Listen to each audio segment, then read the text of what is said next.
사도행전 8장 26절부터 39절까지의 말씀, 우리 쉬운 성경으로 다 같이 합독하겠습니다. 주님의 천사가 빌립에게 말했습니다. 일어나 예루살렘에서 가사로 내려가는 남쪽 길로 가거라. 그 길은 광야길이다.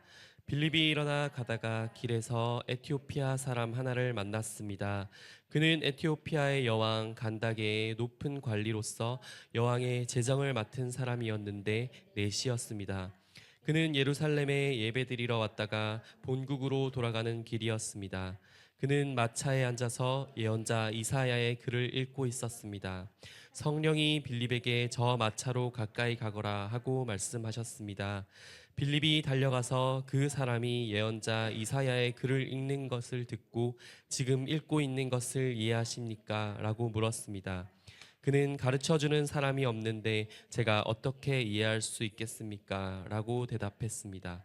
그는 빌립에게 마차에 올라와 자기 곁에 앉으라고 부탁했습니다. 그가 읽던 성경 구절은 이것이었습니다. 그는 도살장으로 가는 양처럼 끌려갔다. 털을 깎는 사람 앞에 있는 양처럼 잠잠했으며 입을 열지 않았다. 그는 모욕을 당하고 바른 재판을 받지 못했으니 누가 감히 그의 후손에 대해 말할 수 있단 말인가. 이 땅 위에서 그의 삶은 끝났다. 에티오피아 내시가 빌립에게 물었습니다. 이 말은 누구를 두고 한 말입니까? 예언자 자신을 두고 한 말입니까? 아니면 다른 사람을 두고 한 말입니까? 빌립이 입을 열어 이 성경 구절로부터 시작해서 그 사람에게 예수님에 관한 복음을 전했습니다. 그들이 길을 가다가 물이 있는 곳에 이르자 내시가 말했습니다. 보십시오, 여기 물이 있습니다. 제가 세례를 받는데 장애될 만한 것이 있습니까? 내시는 마차를 세우게 했습니다. 빌립은 내시와 함께 물로 내려가 그에게 세례를 베풀었습니다. 그들이 물에서 올라오니 주의 영이 순식간에 빌립을 어디론가 데려가셨습니다. 내시는 빌립을 다시 보지 못했습니다. 하지만 그는 기쁨에 차서 계속 갔습니다. 아멘. 오늘도 하나님의 충만한 은혜가 우리 모두에게 넘치기를 소망합니다. 한 주 동안도 독감이나 이런 것들이 굉장히 심했다고 하는데 그 안에서도 잘 견디시고 힘든 삶 가운데서도 잘 버티시다가 이렇게 주님 전에 나와서 이렇게 같이 말씀의 은혜를 나눌 수 있어서 참 감사한 것 같습니다. 오늘 말씀은 특별히 이틀 전에 금요 예배에서 전했던 말씀을 기초로 해서 하나님이 우리에게 주신 그 은혜의 방편 중 하나인 말씀에 대해서 잠시 은혜를 나누려고 합니다. 오늘 본문 말씀은 우리가 몇 달 전에 이 사도행전 말씀을 지금 계속 보고 있으니까 보았던 말씀입니다. 잠시 요약을 드리면 빌립이 사마리아에서의 복음 사역으로 분주한 나날을 보내고 있던 어느 날 주의 사자가 빌립에게 갑자기 나타나서 이 광야길로 내려가라라고 지시를 하게 됩니다. 주님의 천사는 왜 그 길을 가야 되는지 빌립에게 명확한 이유를 밝히지를 않습니다. 그냥 가라고만 말씀을 하십니다. 여러분, 쉬운 길도 아니었습니다. 복음이 지금 잘못 전해지고 있는 것도 아니었습니다. 복음은 제대로 전해지고 있었고 그 복음의 역사는 계속 일어나고 있는데 그 자리를 떠나서 다른 길로 가라고 명령을 하셨던 겁니다. 하지만 이 명령 앞에서 빌립은 묻지를 않습니다. 그냥 주의 천사의 말씀대로, 여러분 지시하신 대로 순종하면서 내려가는 것을 우리가 말씀을 통해서 보게 됩니다. 그러다가 한 사람을 만나는 겁니다. 그 사람이 누구냐? 바로 예루살렘에 들어가서 예배를 드리고 왔다가 돌아가는 에티오피아 내시였습니다. 그냥 내시가 아니라 여러분 여왕의 모든 국고를 맡고 있는 고위 관료였습니다. 이방 땅에서 어떻게 하나님의 말씀을 들었고 어떻게 하나님의 은혜 가운데 살아갔는지는 알 수 없지만 그 은혜를 사모하는 마음을 가지고 여러분 예루살렘에 와서 예배를 드리고 돌아가는 길이었습니다. 혹시 광야길을, 그러니까 지금 말로 하면 사막길을 여러분 혹시 가보신 적이 있는지 모르겠습니다. 사막길에서 약속된 사람을 만난다라는 건 여러분 기적과도 같은 일이고 세상 사람들이 말하는 정말 놀라운 우연이다 라고 말할 수밖에 없을 만큼 여러분 사막길에는 아무것도 없습니다. 그래서 제가 중국에 갔을 때 사막길을 갔을 때 이 특징 중에 하나가 뭐였냐면 차가 꼭 아무것도 볼 수 없는데 그냥 광야 펼쳐진 사막인데도 불구하고 어디 한 군데에서 잠시 멈추는 거였습니다. 돌 하나 있는 곳이었는데 그게 중간 기점이었던 것 같습니다. 어떻게 알 수 있냐면 화장실에 몇 시간을 가려도 이 사막길을 계속 가니까 아무것도 없고 푸른 폭이 없는 곳이니까 여러분 계속 가다 보니까 중간에 돌 하나 잠깐 있는 곳에 멈추는 이유가 잠시 화장실 가라는 겁니다. 그 돌로 조금 가려질 수 있으니까 화장실 가고 싶은 자매가 있으면 형제가 있으면 지금 그 조그마한 돌 뒤에 숨어서 그 일을 보라고 그 일을 만들었던 겁니다.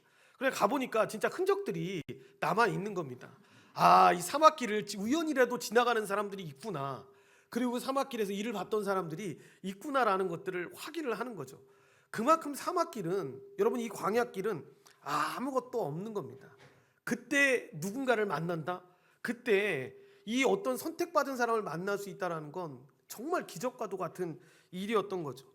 성령은 이렇게 모든 일들을 주도적으로 진행하신다라는 겁니다. 보시면 성령께서 직접 빌립에게 뭐라고 말씀하십니까? 저 마차에 가까이 가라라고 말씀합니다. 그런데 빌립이 마차에 가까이 가니까 어떻게 됩니까? 내시가 성경을 읽고 있는 거죠. 그런데 그 성경을 읽고 있는 본문이 여러분 그리스도의 고난을 예언한 이사야서 53장 말씀이었다는 거죠. 그러니까 그리스도를 소개하기에 정말 최적의 말씀을 이 내시가 지금 읽고 있었던 겁니다. 여러분 당시의 사람들은 말씀드렸던 것처럼 크게 소리를 내어서 성경을 읽었다고 합니다. 왜냐하면 소리 내어 읽으면 읽는 것을 기억하는데 도움이 된다라고 생각을 했던 겁니다. 그래서 빌립이 수레에 가까이 갔을 때 여러분 그 읽는 소리가 크게 들리니까 지금 이 사람이 뭐를 읽고 있는지를 확인을 했던 거죠. 그리고 나서 빌립이 내시에게 물어봤던 겁니다. 어떤 말씀을 읽고 있는지 모르는 상태에서 너 이 말씀 알아? 라고 물어봤던 게 아니라 지금 빌립은 내시가 어떤 말씀을 읽고 있는지를 분명히 아는 상태에서 물어보는 겁니다. 지금 읽고 있는 건 이해하십니까? 라고 질문을 했던 겁니다. 그때 내시가 뭐라고 이야기합니까? 내게 가르쳐주는 사람이 없는데 내가 어떻게 이해할 수 있냐라고 반문을 하는 겁니다. 그리고 빌립을 수레로 청하는 겁니다. 그런 느낌을 받지 않았겠습니까? 아, 이 사람 뭔가 이 말씀에 대해서 가르쳐줄 수 있는 사람이다 라고 직감을 했던 것 같습니다. 그래서 초청을 해서 그 말씀을 듣는데 그가 읽었던 말씀이 어떤 말씀이냐면 이사야서 53장 7절과 8절 말씀입니다. 이 말씀은 예수 그리스도의 십자가 고난에 대한 아주 중요한 말씀인데 고난과 죽음을 묵묵하게 받아들인 그 예수 그리스도에 대해서 묘사한 말씀입니다. 이 내시의 질문은 명확했습니다. 이 말을 누구를 두고 한 겁니까? 이 예언자 자신을 두고 한 말입니까? 아니면 다른 사람을 두고 한 말입니까? 라고 빌립에게 물어봤던 겁니다. 여러분 이에 빌립이 오늘 우리가 읽었던 말씀에 보면 어떻게 나옵니까? 이 글을 시작해서 예수 그리스도의 복음을 전하기 시작했다라고 이야기를 합니다. 여러분 이 말씀을 기점으로 해서 예수 십자가 복음을 이 내시에게 전했던 겁니다. 지금 빌립이 나눈 복음은 어떤 것입니까? 사도들이 예수님께 직접 배워서 예루살렘 성도들을 위해서 가르쳤던 복음입니다. 그 사도들이 오순절에 선포하고 가르쳤던 내용입니다. 무슨 내용입니까? 구약에 이미 예언되었던 예수님이 고난을 당하고 십자가에 못 박히심을 당하게 되고 3일 만에 부활하셔서 승천하셨다. 그리고 그 예수님이 하나님의 우편에 앉으신 주님으로서 성령님을 보내셨는데 그래서 누구든지 회개하고 믿음으로 세례를 받으면 죄 용서함을 받고 이 성령님을 선물로 받으며 구원받는다라는 사실을 여러분 이 내시에게 설명을 했던 것입니다. 에디오피아 내시는 이렇게 예수 십자가 복음에 대해서 가르침을 받았을 때 비록 그때 여러분 자신이 읽고 있던 이 성경의 내용이 무엇인지를 이해하게 된 것입니다. 약속이 이렇게 이루어졌구나라는 것들을 깨달았던 거죠. 그래서 빌립은 억울하게 죽은 이 장차 올 인류에 오실 메시아가 바로 예수 그리스도라는 것을 여러분 듣게 되고 이 에디오피아 내시가 이 말씀을 듣고 여러분 이해함으로 예수님을 영접하게 되는 그 기록이 바로 오늘 우리가 읽었던 이 말씀의 내용입니다. 도살자에게 끌려가는 양처럼, 털 깎는 자의 앞에 어린 양처럼 입을 열지 않는 분, 굴욕을 당했을 때 공정한 재판을 받지 못하고 생명을 빼앗긴 분이 바로 예수 그리스도라는 것을 깨닫게 된 거죠. 이렇게 예수 그리스도의 고난과 죽음과 그의 부활하심에 대해서 분명히 알게 되었는데, 여러분 이 일들을 구약 성경에 나오는 이 말씀들을 통해서 이해하게 되었을 때 비로소 내시는 하나님의 구원 계획에 대해서 충분히 이해하게 된 것입니다. 그리고 그 결론으로 어떻게 나옵니까? 내시가 세례를 받고자 했던 겁니다. 그래서 물이 이른 곳에 있게 되었을 때 여러분 그냥 물이 있었다라고 생각하시면 안 됩니다. 사막길이라고 했지 않습니까? 광야길에 물을 발견한다라는 게 여러분 얼마나 기쁘겠습니까? 먹기 위해서 기뻤던 게 아니라 이 내시는 여러분 여기에 물이 있다라고 하면서 기쁨을 감추지 못하는 거죠. 내시는 내가 세례를 받는데 장애될 만한 것이 있냐고 외치면서 수레를 멈추게 되는 겁니다.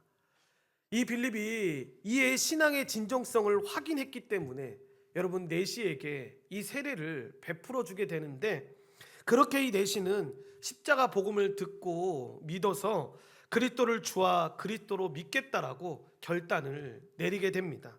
여러분 물세례를 받는다라는 거 그냥 여러분 그냥 물에 한번 들어갔다가 나 예수님 할렐루야 이렇게 하면서 끝나는 게 아닙니다.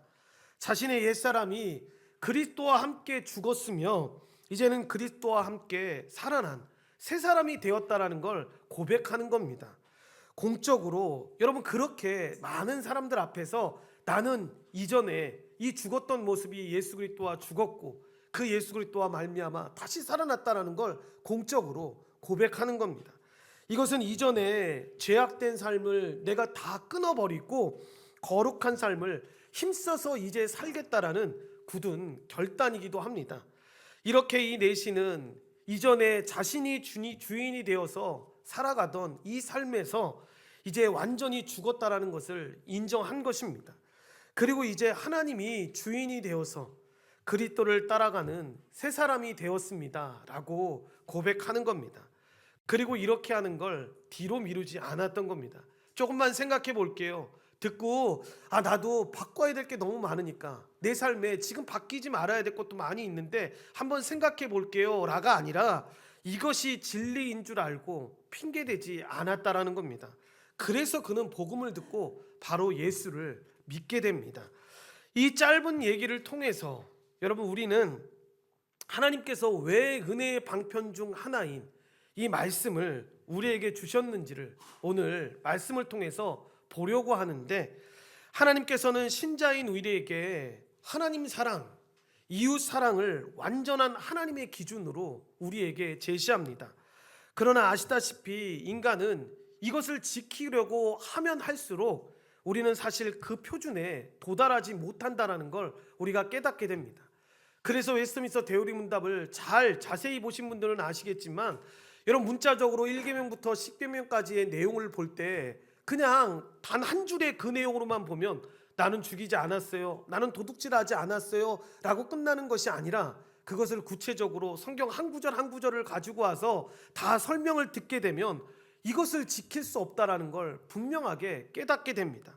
다 지키다가도 여러분 하나라도 어기면 모든 율법을 어기는 것이 되기 때문에 더 절망할 수밖에 없다라는 걸 우리는 깨닫게 됩니다. 그래서 묻는 겁니다.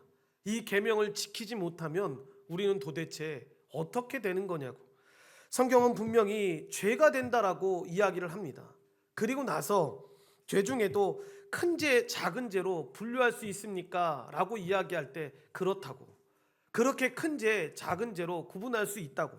더 가증한 죄가 있다라고 여러분 분명하게 이야기를 합니다. 그래서 모든 죄가 사망에 이르는 죄이지만 그 중에는 큰 죄도 있고 가벼운 죄도 있다라고 이야기하는데, 그러나 이것이 천주교가 말하는 대죄나 소죄의 개념이 아니라고 했습니다.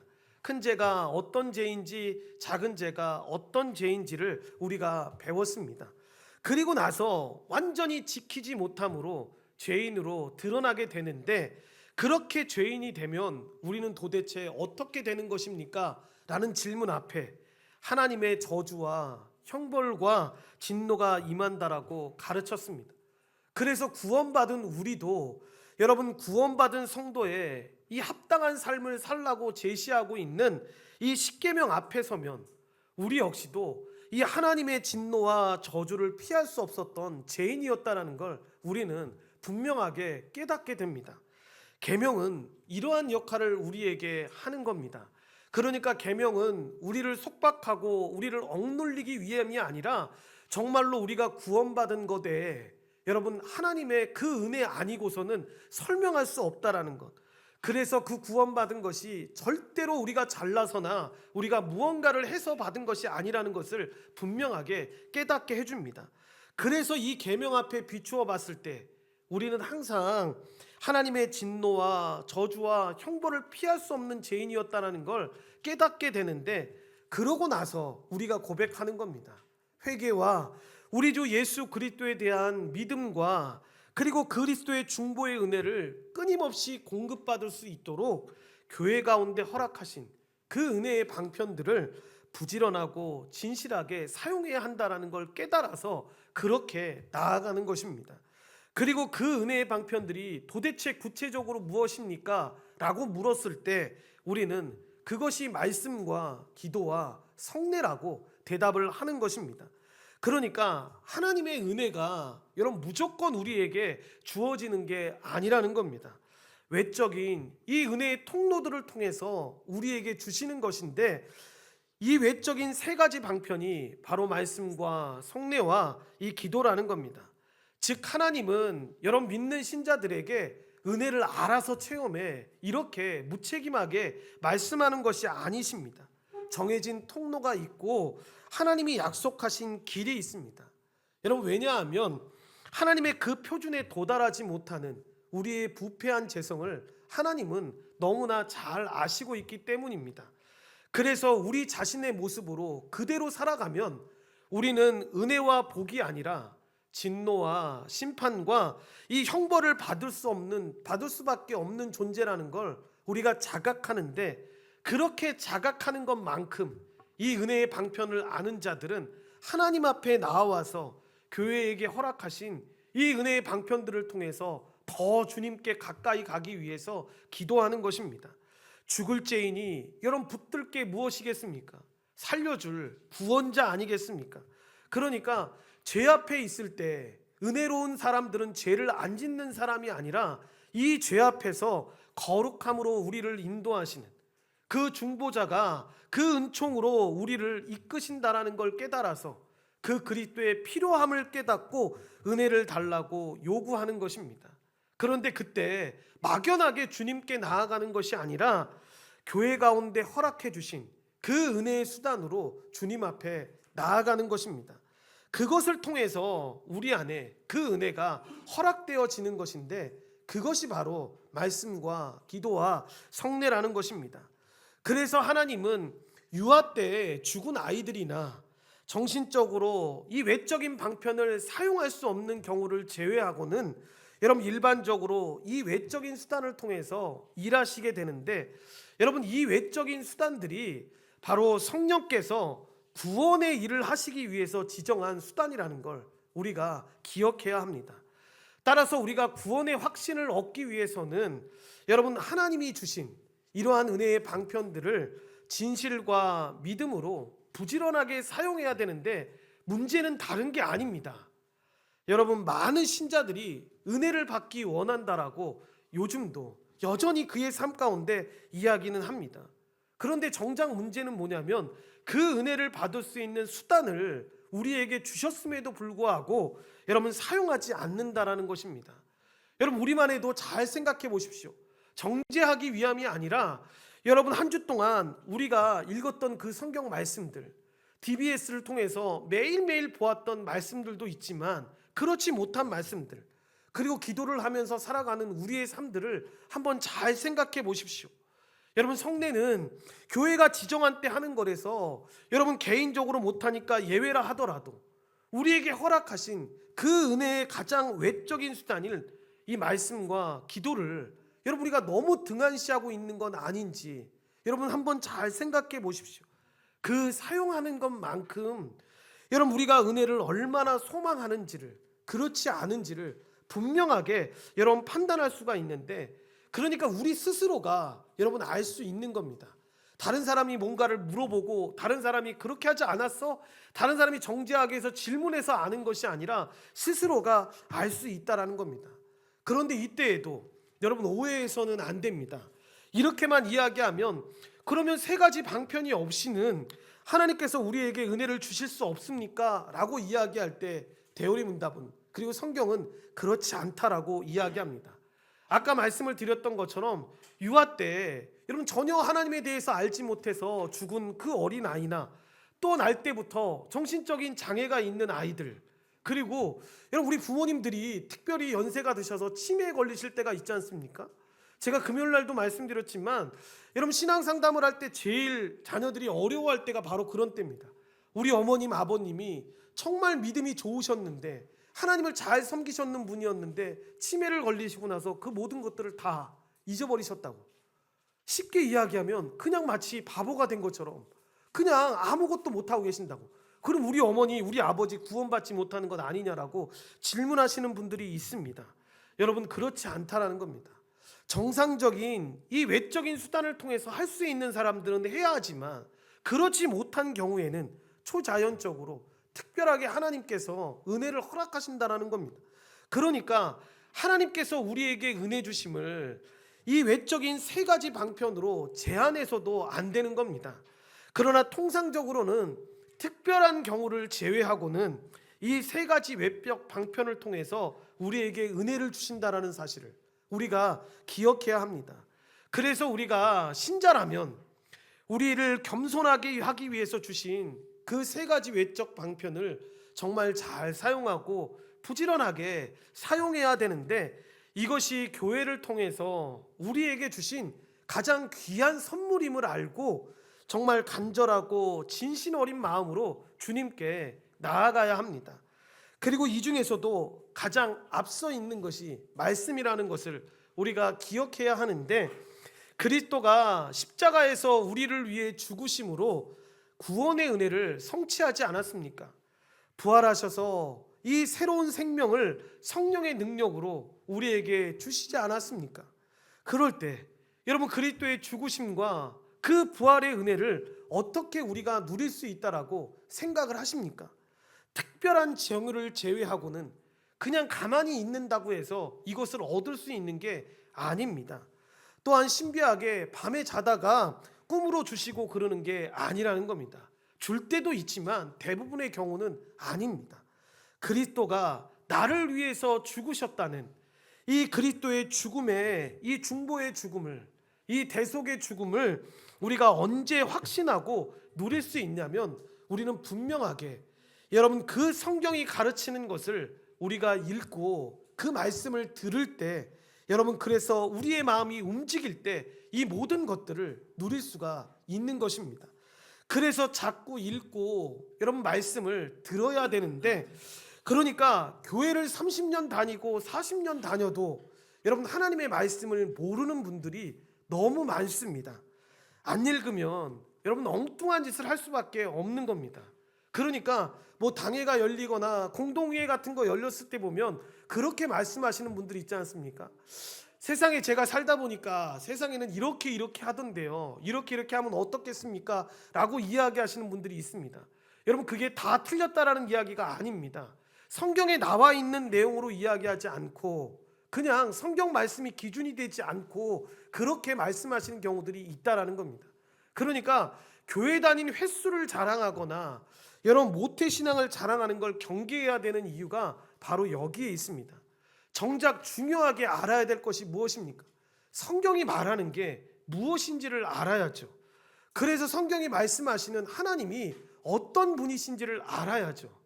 내가 아는 하나님에 대해서 이야기하는 게 아니라 세상의 지식으로 점철되어서 판단하는 하나님이 아니라 성경이 말하는 하나님이 어떤 분인지, 성경이 말하는 인간이 어떤 존재인지, 그리고 그 인간을 하나님께서 어떻게 구원하셨고 그 의미로 구원하신 목적이 무엇인지, 그리고 교회로 살아간다고 하는데 이 교회가 도대체 이 땅에 어떠한 의미로 탄생되었는지, 우리가 교회에 모여서 도대체 뭘 해야 되는지를 모르면 아무 소용이 없다라는 겁니다.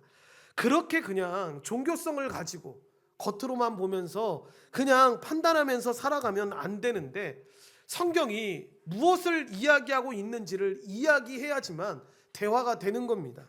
그러면 고쳐 나갈 수 있고, 성경이 말씀하시는 대로, 지도하시는 방향대로 교회는 늘 개혁할 수가 있는 것입니다. 그러면 우리의 삶들이 조정되어서 나아갈 수 있는 것입니다.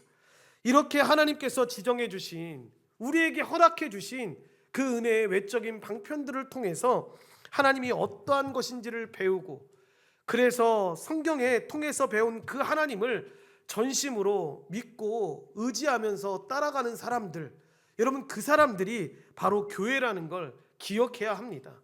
교회라는 공동체 안에 모여있기 때문에 교회가 아니라, 지금 말씀드렸던 것처럼 그렇게 은혜의 외적인 방편들을 통해서 하나님이 어떤 분이신지를 알고 그 하나님을 믿고 그렇게 신뢰하면서 순종하면서 나아가는 사람들이 교회라는 겁니다. 그래서 우리가 부지런히 말씀을 읽고 묵상하면서 들어야 하는데, 그런 자와 가까이 해야 합니다. 그렇지 못한 관계 가운데 있었을 때, 여러분 말씀을 먹은 적이 없으니까 우리는 항상 허무한 관계로 이어갈 수밖에 없는 것입니다. 그랬을 때 이 말씀의 방편은 구체적으로 우리에게 이야기합니다. 기록된 하나님의 말씀인 성경과 주로 선포되는 말씀인 설교, 이렇게 두 가지로 이 말씀을 나눌 수 있다라고 이야기합니다. 그래서 이렇게 말씀 읽는 것을 통해서, 그리고 말씀을 전하는 설교를 통해서 성령님이 일하시는 것들을 우리가 보게 됩니다. 그래서 은혜 받기를 원한다면 반드시 말씀을 가까이 하는 것을 우리가 해야 하는데, 에디오피아의 내시를 경우에 통해서도 우리가 확인한 것처럼 성령님은 말씀을 사용해서 프린트물에 나와 있는 것처럼 조명하시고 깨닫게 하시고 죄를 책망하시고 겸손케 하시고 자기 자신에게서 나오게 하시고 그리스도께 이끌어가게 하시고 그리스도의 형상을 담게 하시고 유혹과 이 부패에 대항하게 하시고 은혜 안에서 자라가게 하십니다. 여러분 이 순서를 한번 잘 보십시오. 오늘 본문 말씀에 나와 있는 내용이 이 순서대로 여러분 움직이고 있는 걸 봅니다. 첫 번째로 조명한다라고 이야기했지 않습니까? 내시는 성경을 읽었는데 여러분 이해를 할 수가 없었습니다. 빛이 필요했던 건데 성령의 조명하심이 필요했던 겁니다. 그때 성령께서 빌립을 보내심으로 여러분 이해가 열린 것입니다. 여러분 그런 분들 보신 분들이 있습니까? 세상적으로는 지혜가 정말 충만한 분들인데 성경 말씀을 볼 때 전혀 성경을 이해하지 못하시는 분들이 있습니다. 그런데 이해 안 되는 경우가 어떤 경우냐면 그 말씀을 글자를 읽지도 못하는 할머니들이 이해하시는 경우가 있다라는 겁니다. 그러니까 우리가 말씀을 보고 이해하고 이 말씀 속에 이런 신비가 있었다고, 이런 은혜가 있었다고 라고 말하는 것은 여러분 우리가 똑똑해서가 아닙니다. 성령의 이 조명하심이 우리 안에 열려진 겁니다. 말씀을 통해서 듣게 되었을 때 그 말씀을 받아들이는 그 은혜가 임했던 것입니다. 그리고 두 번째, 죄를 깨달음이라고 나오지 않습니까? 이사야서 53장의 메시지는 죄인을 위한 대속의 어린 양에 대한 내용입니다. 그래서 보시면 우리는 다 양 같아서 라고 이야기를 합니다. 그래서 그 내시가 그 복음을 들었을 때 나타난 반응이 무엇입니까? 자신이 죄인임을 분명하게 깨닫는 겁니다. 그러니까 말씀을 통해서 전파되기 시작했을 때 인간은 가장 먼저 깨닫는 게 뭐냐면 나는 복받은 존재다, 나는 뭐 어떤 큰 은혜를 받을 존재다, 이게 아니라 정상적이라면 가장 먼저 깨달아야 될 건 뭐냐면 내가 하나님 앞에 정말 씻을 수 없는 죄인이라는 사실을 분명하게 깨닫는 겁니다. 그랬을 때 세 번째로 자기 자신에게서 나아올 수 있는 것입니다. 이렇게 말씀은 언제나 사람을 자기 중심에서 끌어냅니다. 그래서 내시도 말씀을 깨닫는 순간 뭐라고 이야기합니까? 보라, 물이 있으니 내가 세례받는데 무슨 꺼리낌이 있겠습니까? 라고 하면서 자기가 가지고 있던 자리나 지위, 생각에서 벗어납니다. 자기 중심의 자리에서 벗어나는 거죠. 그러니까 자기가 지금 어떤 위치에 있었는지 여러분 이런 거 생각하지 않는 겁니다. 하나님의 은혜 가운데 나아가야 되는 자라는 사실을 깨닫는 거죠. 그리고 나서 네 번째, 그리스도께로 이끄시는 겁니다. 빌립은 이사야서 53장을 설명하면서 예수 그리스도를 전합니다.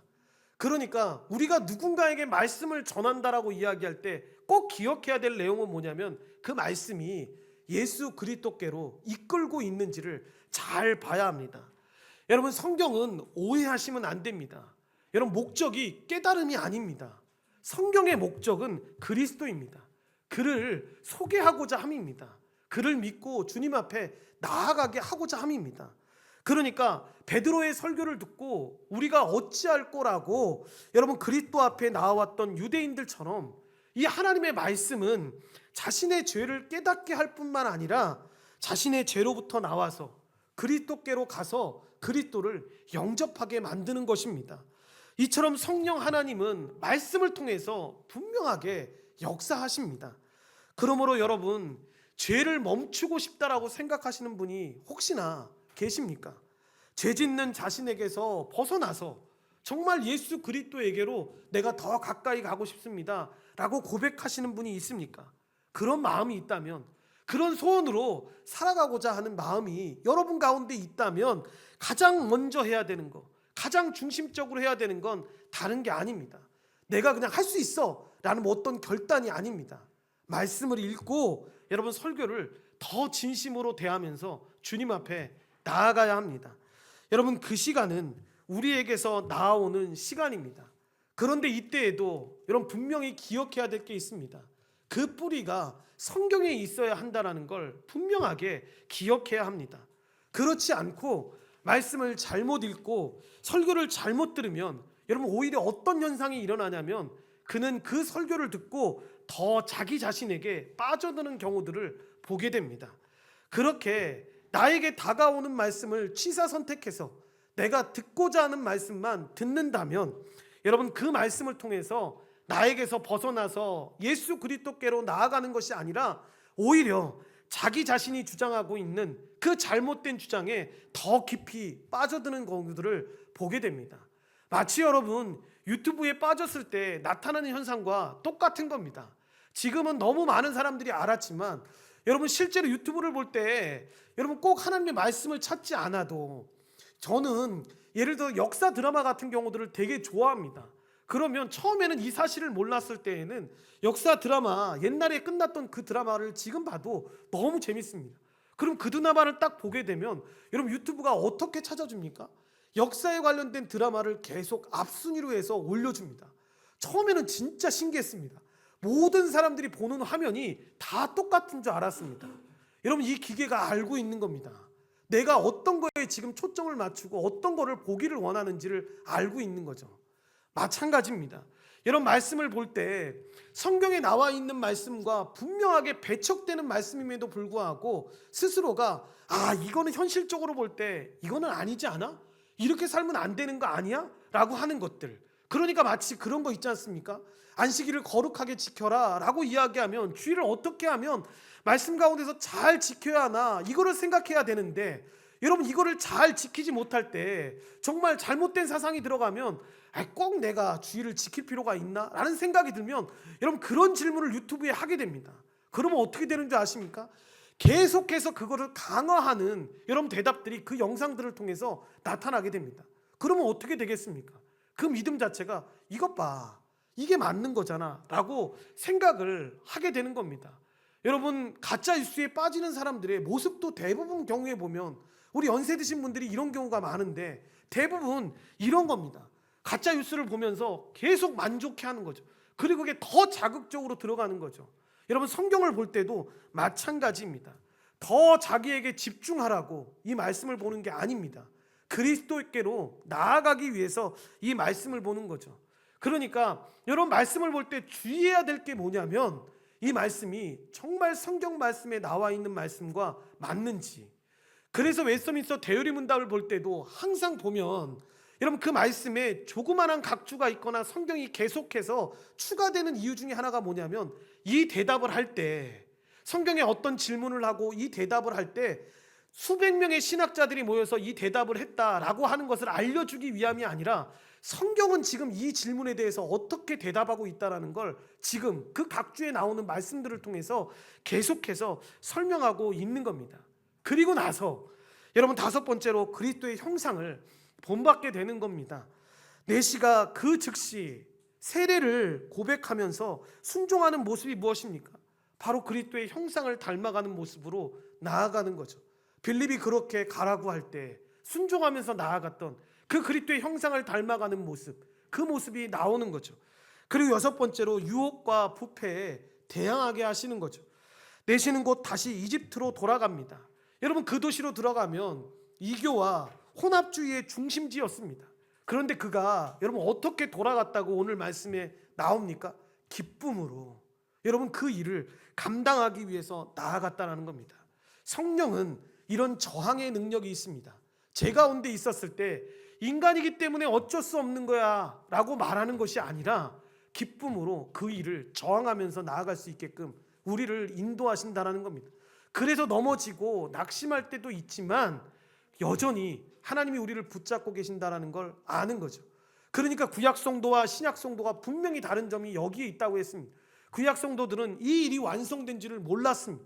그런데 신약의 성도들, 교회라 불리는 성도들은 다른 게 뭐라고 했습니까? 여전히 제 가운데 넘어지지만 우리는 그 자리에 멈춘 사람이 아니라 이 일을 예수 그리스도가 다 이루심으로 말미암아 우리도 이룰 수 있는 사람이 되었어. 우리는 그렇게 살 수 있는 자가 되었어 라고 하면서 가는 자들이 교회로서의 이 성도의 삶을 사는 자들이라는 겁니다. 그리고 최종적으로 그래서 은혜 안에 자라나게 하시는 겁니다. 여러분 이 가정이 모두 이 은혜의 방편인 말씀을 통해서 이 설교를 통해서 지금 성령이 역사하신다는 겁니다. 이 내용이 여러분 웨스트민스터 대요리 문답에 155문에 나오는 내용입니다. 말씀이 어떻게 구원을 위하여 효력 있게 사용됩니까? 라고 질문을 했을 때 이렇게 답을 하는 겁니다. 답은 한번 우리 다 같이 읽겠습니다. 하나님의 영이 말씀이 있는 것을 특히 이 말씀을 전하는 설교를 방편으로 삼아 죄인들을 조명하여 깨닫게 하고 책망하며 겸손하게 하시며 그들을 자기 자신에게서 나오게 하여 그리스도께 이끌고 그분의 형상을 본받게 하시고 그분의 뜻에 복종하게 하시며 유혹과 부패에 대항하여 그들을 강하게 하시고 은혜 안에서 자라게 하시며 믿음으로 말미암아 구원에 이르도록 그들의 마음을 거룩함과 위로로 견고하게 세워가십니다. 아멘. 그러니까 우리가 얼마나 말씀을 자세하게 읽고 이런 말씀을 듣는 것이 중요하다라고 이야기하는 거냐면 그래서 종교개혁자들이 이 설교를 굉장히 높이 평가했던 이유가 바로 여기에 있는 겁니다. 여러분 유럽 여행을 혹시 다녀오신 분들이 있다면 저는 못 가봤습니다. 그런데 갔다 오신 분들이 대부분 기독교적인 정서가 있으신 분들은 하시는 얘기가 뭐냐면 성당이 너무 멋지다고 들어가면 진짜 와 너무 감동적이고 너무 은혜가 된다고. 이 러시아도 유럽 쪽에 속하니까 성당이 이렇게 지어지면 갔을 때 어땠는지 모르겠습니다. 저는 안 가봐서 솔직히 모르겠습니다. 그러니까 한국에서 우리가 보는 성당들을 볼 때는 뭐 그런 느낌이 안 드는데 제 주변에 유럽 여행 다녀오면서 저한테 기가 막 따갑게 목사님 한 해가 더 늙기 전에 유럽을 꼭 가야 돼요. 성당을 꼭 가봐야 됩니다. 했던 그 하무 목사님이란 분이 있었는데 그분이 항상 저에게 그런 얘기를 했습니다. 목사님, 저는 성당 들어가고 나서 깜짝 놀랐습니다. 들어가면 진짜 은혜가 넘칩니다. 진짜 거룩함이 느껴집니다. 라고 이야기를 하는 겁니다. 여러분 이게 틀린 말 아닙니다. 왜냐하면 천주교는 칠성례라고 해서 이 칠성례에 대한 것들을 할 때 자동적으로 은혜가 주입된다라고 이야기합니다. 그러니까 우리가 흔히 얘기하는 세례와 성찬을 할 때 우리는 마음을 다해서 주님 앞에 나아가고 주님이 일하셔야지만 은혜가 되는 건데 여러분 천주교는 무조건 이 일을 행하기만 하면 은혜가 자동적으로 주입된다라고 그들은 믿습니다. 그러니까 건물 외형 자체도 어떻게 만들었겠습니까? 그 저에게 말씀했던 목사님처럼 정말 들어가기만 해도 은혜되도록 만들었던 거죠. 그러니까 정말 은혜의 방편이 될 정도로 거룩하게 만들었습니다. 그런데 문제는 뭡니까? 그 안에 들어가면 여러분 어떻습니까? 우리가 사진만 봐도 아는데 전부 마리아상이나 성인들 조각들로, 그리고 그들이 믿고 싶은 조형물들이나 그림들로 가득한 것을 보게 됩니다. 그런데 종교개혁자들이 지은 성당들은 전혀 달랐다라는 겁니다. 여러분, 그들은 예배당도 개혁했습니다. 그래서 그런 거 다 철폐하고 하나님의 말씀을 전하는 강대상만 부각시켰습니다. 그래서 여러분, 이게 지금 여러분 장로교 합동교단의 예배 모범과 이 헌법을 보면, 여러분 우리가 교회를 가다 보면 가끔 여러분 명절이나 뭐 이럴 때 교회 들어가셨는데, 여러분 순복음 정서가 있으신 분은 여러분 갔을 때 굉장히 당황스러워서 저한테 그런 질문하시는 분들이 있습니다. 목사님, 교회 갔는데 제가 이단을 간 것 같아요. 그러니까 내가 왜 그렇게 생각하시냐니까, 저희가 섬겼던 교회나 예전 교회들은 십자가를 이 가운데다가 엄청 크게 달아놓지 않습니까? 거기 갔는데 목사님, 십자가가 없어요. 십자가가 없어서 저는 갔다 그냥 곧바로 나와가지고 다른 교회, 십자가 있는 교회 가가지고 예배를 드렸어요. 이렇게 얘기하시는 분들이 있었습니다. 여러분, 왜 그렇게 하는 겁니까? 이게 뭐 옳고 그름의 문제를 떠나서 여러분 지금 이걸 말하는 겁니다. 말씀만 높이기 위함인 겁니다. 그러니까 어떤 성물이나 어떤 것들을 통해서 구원받고 은혜받는 존재가 아니라는 걸 분명하게 알려주려고 했던 거죠. 그래서 종교개혁자들이 그렇게 여러분 회복하려고 그렇게 애타게 살려놓았는데, 문제는 여러분 가장 지루하고 가장 듣기 싫어하고 가장 견뎌야 될 이 고문의 시간으로 많은 사람들이 설교를 생각한다라는 겁니다. 그래서 은혜의 방편으로 가장 기대하면서 소망하면서 들어야 될 그 시간이 어떤 사람에게는 견뎌야 되는 시간으로 바뀌어 버렸다라는 거죠. 특별히 여러분, 교회가 이렇게 모여서 하나님의 예배 시간에 이 선포되는 공적 설교는 얼마나 중요한 하나님의 은혜의 방편의 도구겠습니까? 그런데 그것이 불편하고 여러분 견뎌야 되는 시간이라면 얼마나 우리에게 가슴 아픈 일이겠습니까? 그래서 여러분, 그러한 일환으로 인해서 많은 사람들이 얼마나 많은 타협들을 합니까? 다른 프로그램으로, 다른 어떤 강박적인 활동으로 그 시간들을 맞추려고 합니다. 그래서 부끄럽게도 목사들조차도 타협을 하죠. 설교의 효과와 능력을 믿지 않는 시대를 살게 되죠. 그래서 많은 목사님들에게도 그런 질문을 이 신학자들이 합니다. 정말 당신의 설교를 통해서, 당신이 전하는 그 하나님의 말씀을 통해서 그 영혼들이 변화된다라고 생각하냐고. 정말 비참하기, 여러분 정말 부족하기 이룰 데 없는 당신의 그 설교를 통해서 일하시는 하나님을 당신은 믿고 있냐고, 그리고 보고 있냐고. 여러분들은 그렇게 보고 계시고 믿고 계십니까? 여러분 아멘 한다면 이게 진짜 감사한 겁니다. 잘 걸어가고 있는 겁니다. 그런데 그렇지 않고 정말 웃기고 울리는, 그렇게 잠시 사람들의 감각을 흔들어서 깨우는, 그렇게 삶에 강력한 하나님의 진리의 말씀이 없는 그런 예배에 익숙해져 있다면 여러분, 우리는 그렇게 비극 속에 살아가는 삶이 없다라는 걸 깨달아야 합니다. 사도행전 20장 32절을 보면 바울이 에베소 교회 장로들과 이별을 하면서 자신이 떠나면 악한 자들이 교회 안에 들어와서 어지럽게 할 것이고 교회를 힘들게 할 것인 것을 경고하면서 은혜의 말씀에 교회를 부탁하는 장면이 나옵니다. 그러니까 어떤 사람에게 부탁하는 게 아니라 이 말씀에 부탁하는 장면이 나옵니다.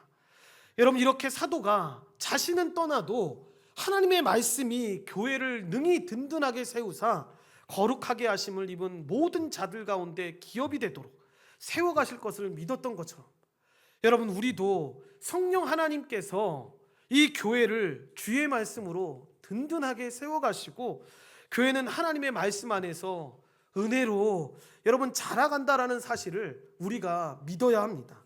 이는 종교개혁자들이 솔라 스크립투라, 토타 스크립투라라는 모토를 가지고 주의 교회를 이 말씀 중심의 교회로 세우려고 했던 것을 통해서 잘 증명이 됩니다.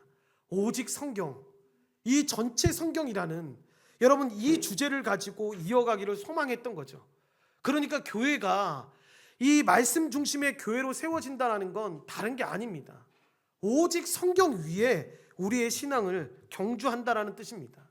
그러니까 교회론을 배우면 우리가 여러분 교회에게 주신 가장 큰 은사, 가장 큰 선물이 여러분 직분이라고 이야기하는데, 이 직분을 통해서 우리에게 주시는 것이 무엇입니까? 오직 성경이죠. 목사와 장로와 집사의 직분을 통해서 여러분 주님의 다스림을 받을 때 오직 성경이 가르치는 그 원리대로 직분대로 행해야 되는 것이고, 여러분 그 직분을 통해서 성경대로 우리를 다스리시는 그리스도의 다스리심을 경험해야 하는 것입니다. 그렇게 목사직도 말씀의 근거에서 수행해야 되는 것이고, 장로직도 오직 성경의 원리로 수행해야 되는 겁니다. 집사 역시 마찬가지입니다. 오직 성경의 원리로 수행해야 되는 것입니다. 종교개혁자들이 걸었던 모토가 바로 이것이었습니다. 오직 성경의 정신으로 이 모든 일들을 감당할 수 있도록 도와주시옵소서. 이 오직 성경이 바로 이 토타 스크립트라라고 이야기하는 전체의 모든 성경입니다. 그러니까 내가 마음에 들어서 나에게 맞다라고 생각하는 어떤 한 성경 구절을 가지고 그렇게 나아가는 것이 아니라 60권 성경 전체가 우리에게 가르치고 있는 그 진리의 말씀 앞에서, 그 정신 앞에서 신앙생활을 하겠다라고 고백하는 것, 그것이 바로 종교생활의, 이 성경적 교회에 살아가는 사람들의 모습인 것입니다. 이렇게 우리가 오직 성경에 기치를 내걸고 지금 생활을 하고 있고 몸된 교회를 세워가고 있는 것인데, 그러므로 성경을 배우는 일에, 그리고 배운 말씀에 여러분 우리의 삶을 진력해서 순종하는 일이 여러분 우리 삶의 최우선의 일이 되어야 함을 꼭 기억해야 합니다. 이렇게 말씀에 대해서 갈급한 심령을 가지고 살아가는 저와 여러분들 되시기를 간절히 축원드립니다. 마지막으로 여러분 오늘 배운 내용을 요약한 내용이기도 한데 지금 프린트물에 나와 있지는 않지만 앞에 스크린을 보면서 이 말씀을 다 같이 읽고 오늘 예배를 마치도록 하겠습니다. 무엇보다 하나님의 말씀은 회개와 믿음의 강력한 도구이며 인내의 도구, 거룩한 성화의 도구, 고난 중에 있는 성도를 붙들어주는 위로의 도구입니다. 그러므로 교회가 회심의 역사와 성도의 거룩한 성화의 역사를 보고 싶다면 다른 무엇보다 말씀을 읽고 듣고 묵상하는 일과 함께 공예배의 설교를 듣는 일에 더 많은 관심과 노력과 열정을 기울여야 합니다. 우리 온전한 교회에 그런 은혜가 있기를 기도합니다. 여러분 아멘이십니까? 아멘. 예, 우리 교회가 그렇게 되기를 항상 기도하고 함께 걸어가기를 소망합니다. 기도하시겠습니다. 하나님 감사합니다. 하나님 우리가 고백했던 것처럼 우리 온전한 교회가 하나님이 우리에게 주신 그 은혜의 방편 중 특별히 말씀을 통해서 더 하나님의 은혜를 사모하고 더 하나님의 은혜를 구하며 나아가는, 하나님이 기뻐하시는, 하나님이 사랑하시는 그런 성경적 교회로 살아갈 수 있도록 주님이 우리를 붙잡아 주시고 인도하여 주시옵소서. 우리가 항상 이 살아가는 우리 귀한 자녀들, 우리 귀한 백성들의 회심의 역사와 이 거룩한 성화의 역사를 보기 위해 기도하고 있는데, 하나님이 이를 위해서 더 말씀을 읽고 듣고 묵상하는 일에, 함께 아버지 하나님 공예배의 설교를 듣는 일에 더 많은 관심과 열정을 기울이며 살아갈 수 있도록 주님이 우리를 붙잡아 주시고 인도하여 주시옵소서. 이 모든 것이 하나님의 은혜임을 알고 한 걸음 한 걸음 정말 최선을 다해서 주님 앞에 나아가는 귀한 백성 될 수 있도록 주님이 함께 하시고 인도하여 주시옵소서. 모든 걸 주님께 감사드리오며 예수님의 이름으로 기도드리옵나이다. 아멘.